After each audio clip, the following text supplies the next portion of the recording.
Juan Vadillo no llegó a lo que es el actual occidente de Caldas, más concretamente a Supía, porque se le hubiera propuesto llegar, sino porque él venía huyendo de un juicio de residencia que la audiencia de Santo Domingo le iba a hacer por sus ejercicios como gobernador de la provincia de Popayán. Él aprovechó para seguir huyendo con un grupo muy grande de españoles y atravesó todo lo que son la actual costa atlántica, se metió por lo que es el actual Antioquia y llegó a lo que es la vega de Supía, el llano de Supía, y ahí fue donde se percató que esta zona era rica en oro. Él ya se había percatado que en el occidente de Antioquia había también grandes yacimientos de oro, pero en su afán de huir y de tomar estas tierras a nombre propio, pues no se dedicó a hacer prospección, ni siquiera ranchería, como llamaban en esa época, que era el saqueo de tumbas y el saqueo de comida y el saqueo de casas de los indígenas, sino que siguió rumbo hacia el sur por la margen izquierda del río Cauca, obviamente subiendo y bajando montañas.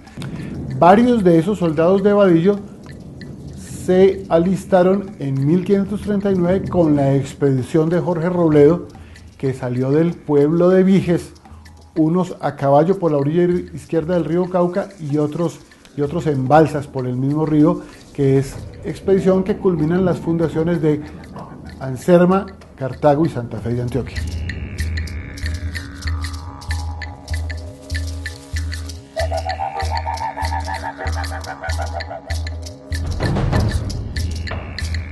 Para financiar la guerra del Perú en 1824, Francisco de Paula Santander le vendió las minas de Marmato, Supía y Río Sucio a una compañía inglesa que especulaba en la bolsa, no era específicamente minera, sino que especulaba en la bolsa, porque eso se vendía por acciones ya en esa época, la Goldschmidt.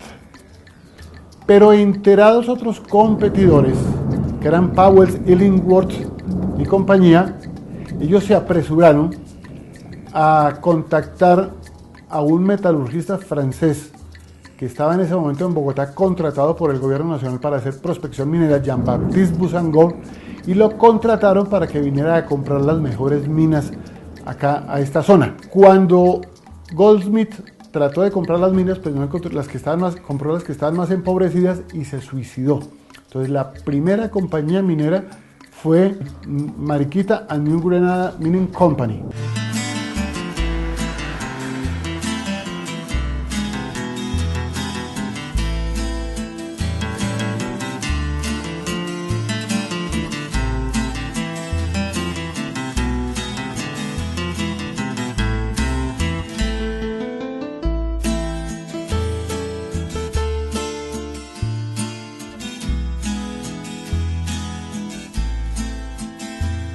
Quiebralomo pues es una zona minera que está metida en un cañón, de una cañada, mejor dicho. Acá antiguamente tenían un buey para sacar el oro desde el fondo de la cañada hasta el Camino Real. Algún día venía tan cargado el buey que se le quebró el lomo y de ahí viene el nombre de Quiebralomo.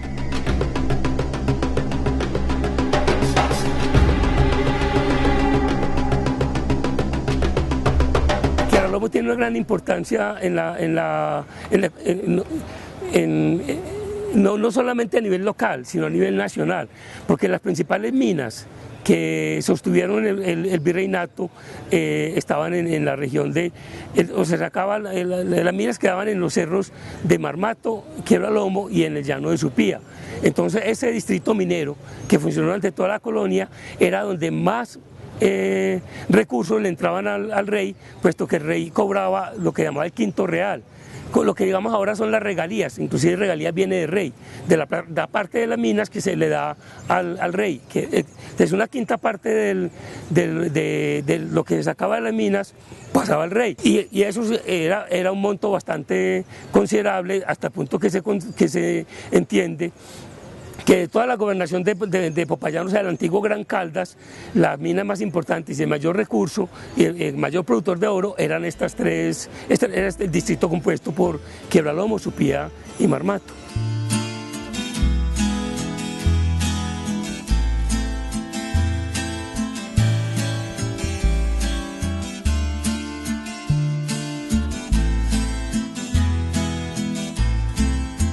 La Western Andes Mining Company tenía minas en Marmato, en Supía, en Río Sucio y en Quinchía. Pero obviamente su centro administrativo era Marmato. Pero Marmato era un entable minero. Y Marmato, en la parte baja, lo que hoy es en día el nuevo Marmato, que hasta hace muy pocos años fue el llano de Marmato, era donde se alojaban los esclavos. Entonces, fue así como en 1836 los hermanos Carl y Wilhelm Degenhardt fundan San Juan de Marmato, que está más arriba de Marmato, tiene un clima más benigno, más suave para lo que estaban acostumbrados los ingleses y los alemanes, y ahí se forma ese primer núcleo social.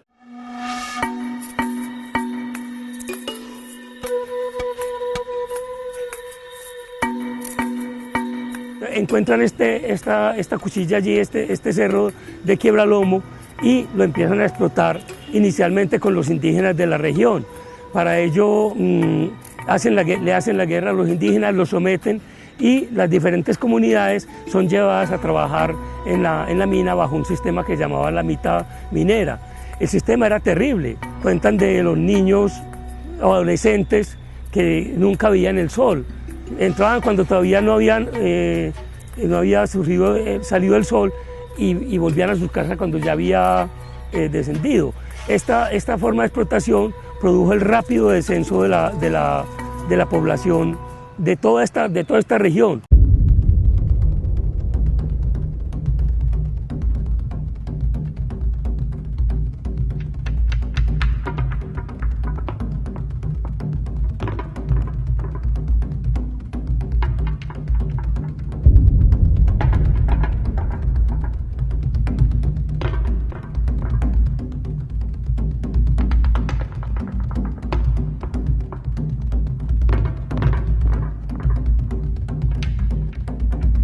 Quien pone orden en el poblamiento de toda esta región se llama el oidor Lermes de Espinosa y Saravia. Él y otros visitadores anteriores prohíben el trabajo en las minas de los indígenas precisamente porque se están acabando.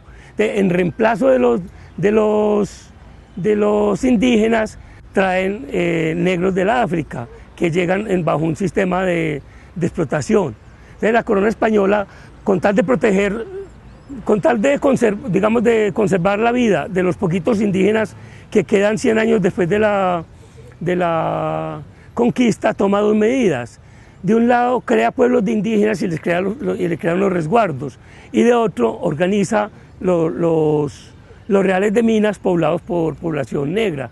Entonces, desde esa época, más o menos 1600, a comienzos de 1600, las minas son explotadas exclusivamente por negros, y a los lados se crean pueblos de indios, que en este caso son el pueblo de indios de Cañamomo y el pueblo de indios de San Lorenzo. Ellos, mientras los negros explotan la mina, los indios producen los alimentos, cultivan la tierra para que ellos se alimenten.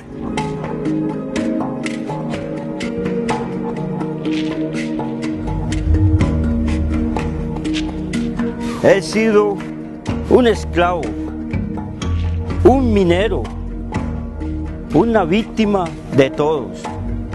Bajo mis manos se levantaron las pirámides en Egipto y las murallas en Cartagena. César ordenó limpiar sus escaleras en Roma. Cepillé las botas de muchos amos. He sido un minero, una víctima de todos.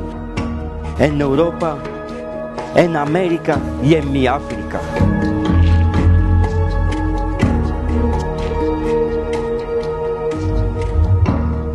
Guamal se fundó en 1717.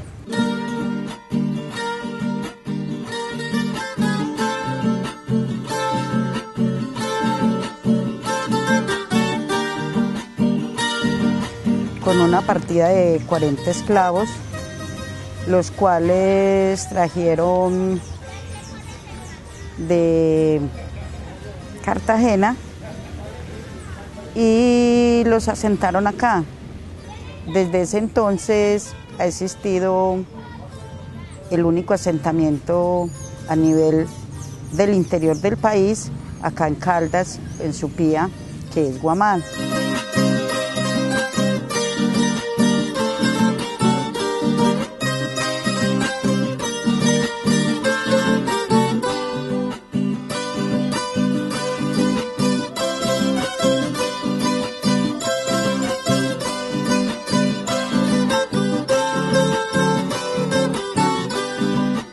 Guamal para Río Sucio y para todo el departamento de Caldas tiene un significado muy importante porque es una comunidad que durante más de 3 siglos se ha mantenido auténtica como una unidad etnográfica, auténtica en sus usos y costumbres, y porque por muchas décadas y por muchos siglos fue un referente de la explotación minera, que fue la vocación económica de esta región de Colombia durante gran parte del siglo XIX y principios del siglo XX.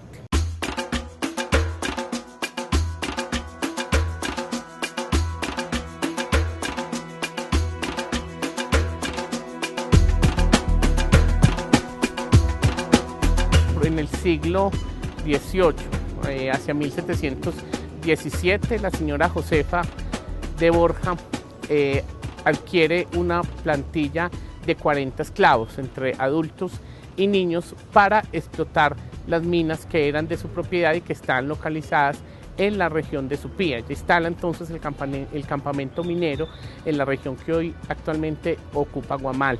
Años después vende sus tierras con la cuadrilla de esclavos al señor Simón Pablo Moreno de la Cruz, que fue un terrateniente muy importante, que fue pues quien desarrolló gran parte de la minería en el siglo XVIII.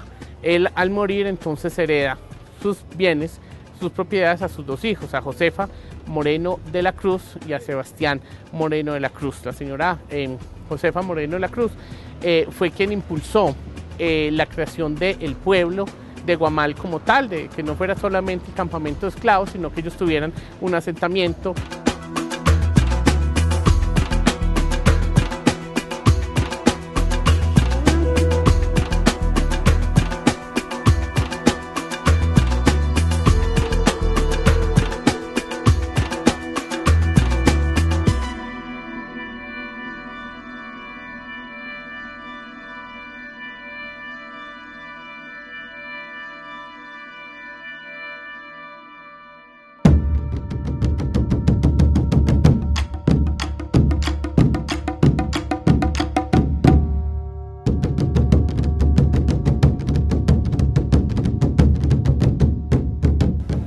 Según la gente mayor de la comunidad y según la historia, en Guamal existió una junta llamada Manumisión, que era como la encargada de comprar o negociar con los amos la libertad de los esclavos. Unos la compraron y otros la obtuvieron por el libre vientre, es decir, el niño que nacía después de determinado tiempo quedaba libre. Cuando el 21 de mayo del 1851 José Hilario López otorgó la libertad a los esclavos, o sea que se abolió la esclavitud, la gente que todavía seguía siendo esclava de Guamal ya por completo obtuvieron la libertad de los amos.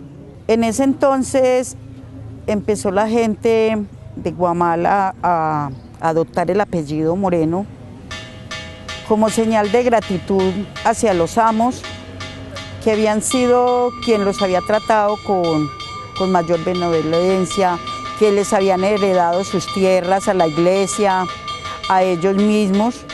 Entonces decidieron renunciar al apellido que tenían por familia para adoptar el apellido Moreno para la comunidad.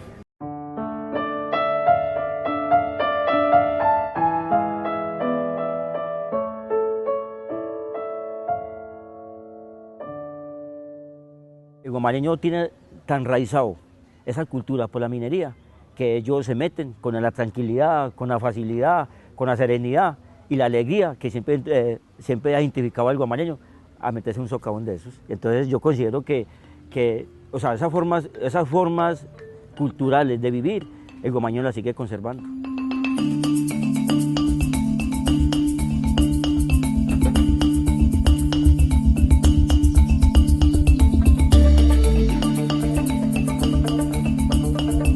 Primero, el negro es muy relajado. Eso sí, puedes meterse en la cabeza que el negro es muy relajado. 2, pues hombre, yo siempre he dicho que eso es una aventura. La minería es una aventura y yo considero que aquellas personas porque a mí también me ha tocado y me tocó en ciertas situaciones, pero yo digo que el que se mete y se somete a invertir, a abrir un socavón de 25 o 30 metros bajo tierra y buscar ese precioso metal es un riesgo, y el guamareño sabe qué hace, y eso viene como enraizado desde la época de la esclavitud, porque ustedes saben que cuando la época de la esclavitud los españoles tenían un propósito, era la explotación minera, y eso viene enraizado al guamaleño. Usted hoy en Guamaleño vive de varias cosas, pero la minería sigue impregnada en el corazón del guamaleño.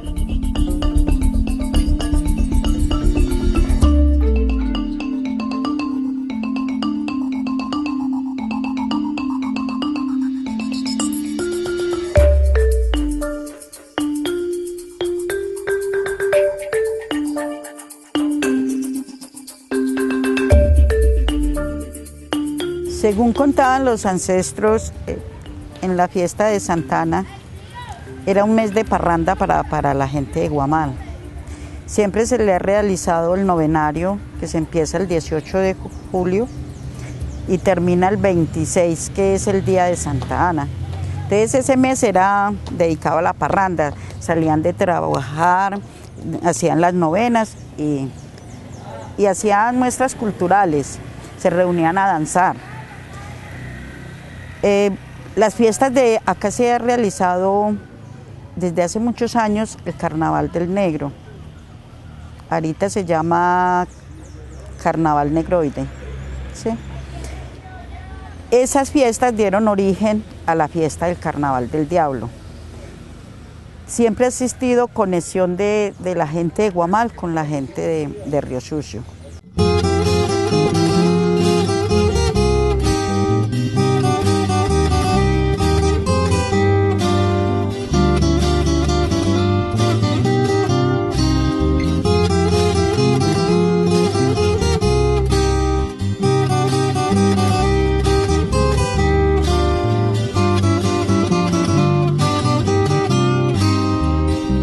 Entonces el aporte de todas las raíces africanas pues han construido esta sociedad, han aportado a la construcción de lo que es Río Sucio, a su mestizaje y a su carnaval. Tenemos que el diablo tiene cuernos de buey, y esos cuernos de buey precisamente es el aporte que hicieron los negros a nuestro carnaval, porque por eso se dice que el diablo es triétnico.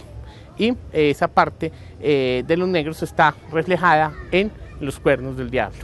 Y en muchas de las tradiciones también de las cuadrillas también surgieron, porque para festejar el Día de Reyes, o sea el de la Epifanía, el 6 de enero, les daban libres a los esclavos para que no trabajaran ese día, y entonces ellos sacaban sus cuadrillas, y eso es un antecedente remoto de lo que son nuestras cuadrillas del carnaval.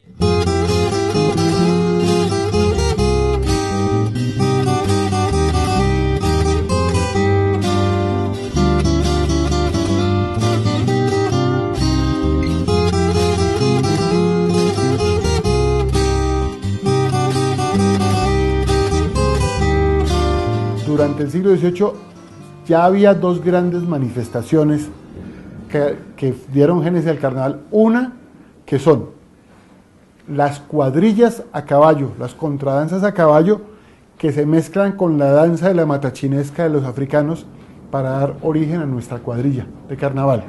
Y también seguramente había sociedades secretas africanas, que esas sociedades secretas africanas salían el 5 de enero, cuando se les permitía mostrarse, y tenían abanderados, que ahí viene nuestro abanderado del carnaval. La parte de la indígena en la montaña está en el culto al sol a través del dios jaguar, que se manifiesta en los dientes, en los colmillos del diablo, que son los colmillos del jaguar, y la parte del culto a la tierra a través de la diosa de la chicha en el entierro del calabazo. Pero hay indicios europeos. Primero, las alas del diablo son alas de murciélago, posiblemente sean realmente alas de dragón, el gran animal legendario de Europa.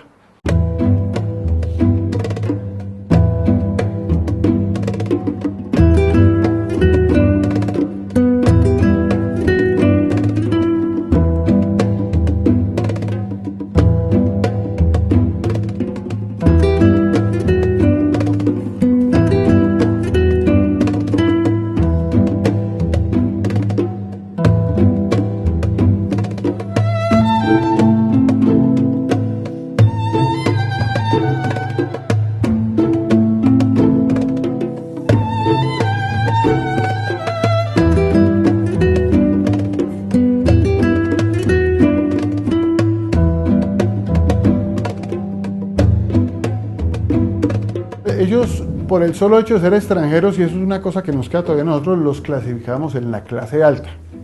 Entonces, por ejemplo, uno encuentra en un gran cronista de esta zona que fue Rafael Vinasco Trejos, que era un hombre que lo que hizo fue recoger tradiciones orales y plasmarlas de una manera muy bellamente escrita. Habla del ingeniero doctor Juan Federico Bayer, que fue el que trazó la plaza de San Sebastián arriba, ¿cierto? Pero uno, por la biografía de Juan José de Lúyar, que su papá fue jefe de ese minero alemán, se da cuenta que era un hombre casi analfabeta.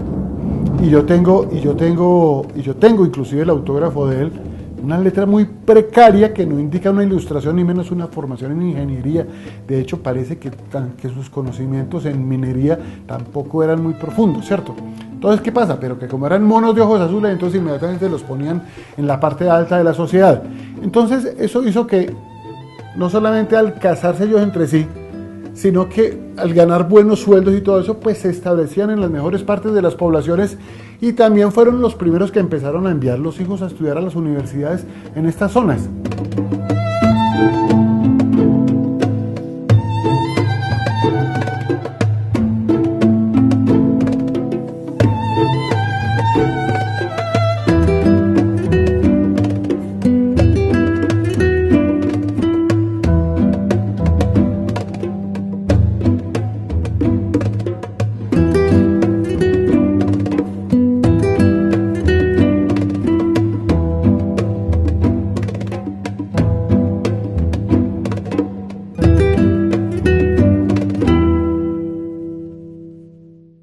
En la culinaria, en Río Sucio o en el occidente de Caldas, usted encuentra dos grandes gustos. Primero, por las salsas espesas de los sudados.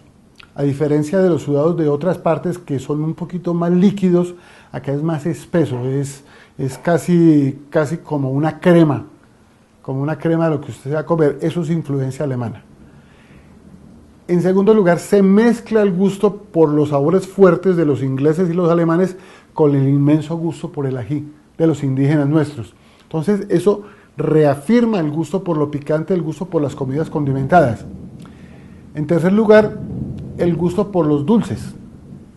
La golosinería nuestra sigue siendo supremamente rica, y eso se explica en que el primer cultivo europeo que se tuvo en esta zona y que sigue muy vigente, que es el de la caña panelera, pues derivaba de una serie de golosinas que siguen vigentes, pero que fueron reforzadas por el gusto que los europeos tenían por el dulce, y desarrollaron un gran gusto por la panela. Entonces, de ellos siento que deriva una costumbre que es posible que haya perdido un poquito acá, o por lo menos que no sea evidente, porque tendría uno que hacer como una encuesta en las casas, y es la sobremesa en esta zona era, por lo regular, leche con panela o claro de mazamorra con panela, que ahí está lo indígena, y el gusto europeo siendo pues la panela, digamos, tan nuestra.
Yo veo muy parecido este auge de la minería que se está dando a comienzos del siglo XXI en Río Sucio con el auge que hubo en el siglo XVIII, cuando un grupo indeterminado de negros que en sus orígenes fueron esclavos, fueron libertándose cuando sus amos emigraron hacia Ansermanuevo o hacia el Chocó, quedaron aquí como a su libre albedrío bajo las manos de capitanes, que eran capitanes de cuadrilla. Fíjense que otro elemento de nuestro carnaval, capitanes de cuadrillas de esclavos se transforman en capitán de cuadrilla de carnaval.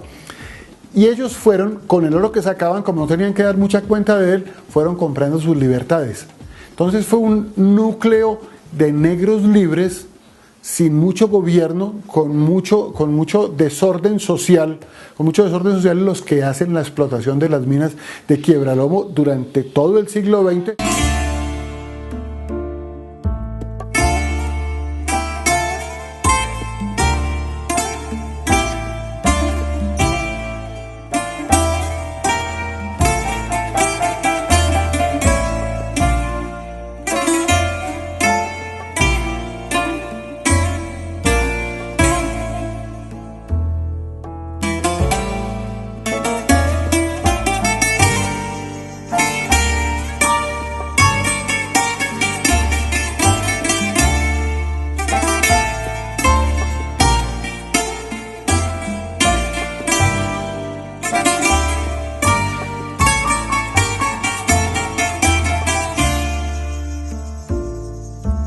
Esta región sigue siendo completamente minera y los mismos sitios, Marmato, Supía y Quiebralomo, siguen teniendo igual vigencia en la economía de la región, solamente que en la medida que se ha diversificado mucho con el café, la agricultura, el comercio, el transporte, pues ya no pesa tanto la parte minera como pesó en la época colonial y inicios de la República.